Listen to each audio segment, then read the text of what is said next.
Assalamualaikum warahmatullahi wabarakatuh. Halo semuanya, perkenalkan nama saya Zidan Pramudia Sastra dari kelompok B3 Biokimia Praktikum. Kali ini saya akan memperjelaskan dan menyebutkan macam-macam uji lipida. Sebelum ke ujinya, saya akan memperjelaskan terlebih dahulu apa sih lipida itu? Lipida atau lipid merupakan senyawa organik berminyak atau berlemak yang tidak larut di dalam air, yang dapat diekstrak dari sel dan jaringan oleh pelarut nonpolar, seperti kloroform, benzen, atau ether.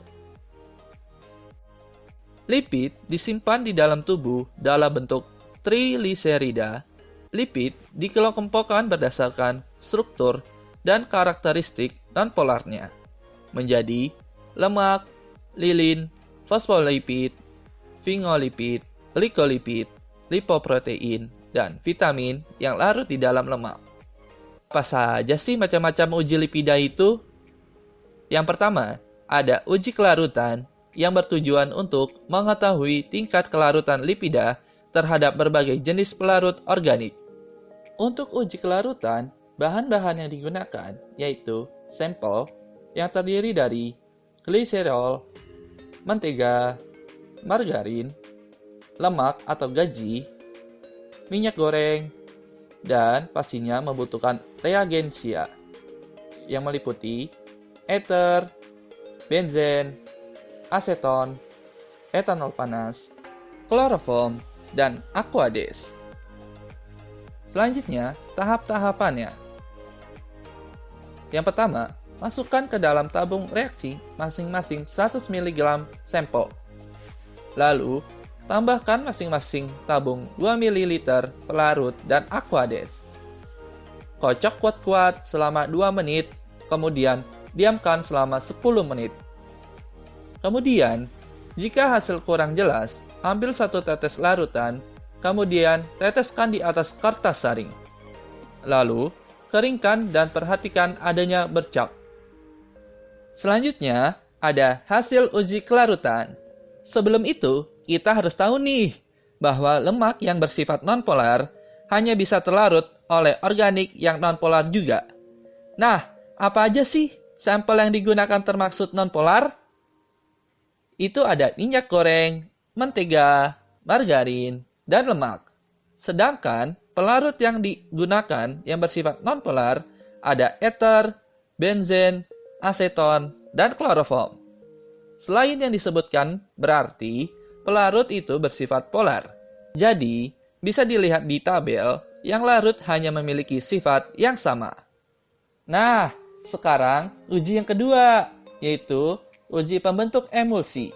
Uji ini bertujuan untuk mengetahui bahwa minyak dan air dapat dicampur secara merata dan stabil dalam bentuk emulsi dengan bantuan suatu bahan pengemulsi, yaitu emulgator. Bahan-bahan yang diperlukan yaitu sampel yang terdiri dari mentega, margarin, minyak goreng, dan tentunya membutuhkan reagenisa yang terdiri dari aquades dan emulgator, yaitu sabun cair. Langkah-langkahnya, yang pertama, masukkan ke dalam tabung reaksi masing-masing 0,5 ml sampel. Lalu, tambahkan masing-masing tabung 2 ml aquades. Kocok kuat-kuat selama 3 menit hingga terbentuk emulsi yang keruh. Kemudian, diamkan 5 menit dan perhatikan apakah emulsi tersebut terpisah kembali menjadi 2 cairan atau tidak.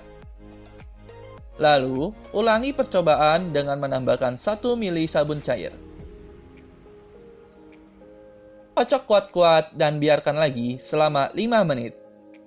Kemudian, perhatikan apakah emulsi terbentuk stabil yang artinya terpisah kembali setelah didiamkan. Selanjutnya, ada hasil uji pembentuk emulsi. Perlu diingat kembali bahwa sampel yang digunakan tidak akan larut di aquades yang bersifat polar.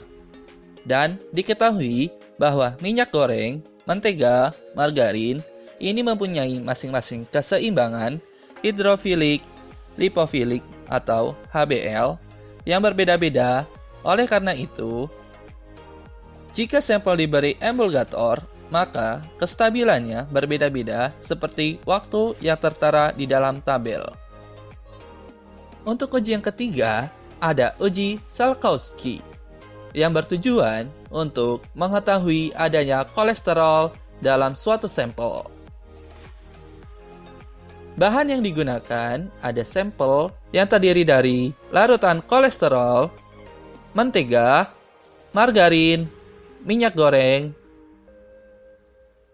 dan pastinya ada reagensia yang terdiri dari kloroform dan H2SO4 pekat. Untuk langkah-langkahnya, yang pertama, larutkan masing-masing sampel dengan kloroform. Lalu, masukkan ke dalam tabung reaksi masing-masing 1 ml larutan. Kemudian, tambahkan dan campurkan dengan hati-hati 1 ml H2SO4 pekat. Lakukan di dalam lemari asam. Setelah kedua lapisan campuran tersebut terpisah, perhatikan timbulnya warna berturut-turut. Jika dalam lapisan kloroform akan tampak warna merah, biru, dan ungu. Sedangkan dalam lapisan H2SO4 pekat akan tampak fluoresensi kuning. Selanjutnya ada hasil uji Salkowski. Hasil uji Salkowski ini menghasilkan 3 lapisan. Warna ungu merupakan hasil dari reaksi kloroform dan kolesterol berupa kolestadiena.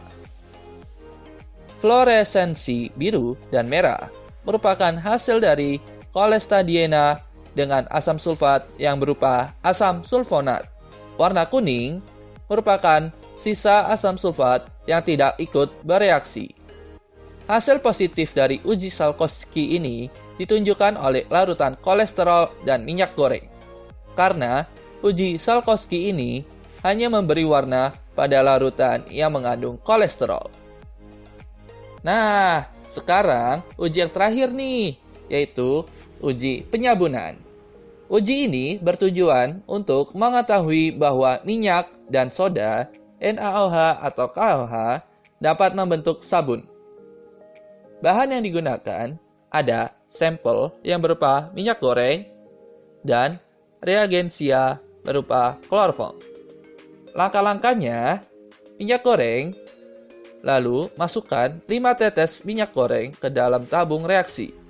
Kemudian, tambahkan NaOH 10% dalam alkohol 90%, tetes demi tetes, sampai terbentuk gumpalan.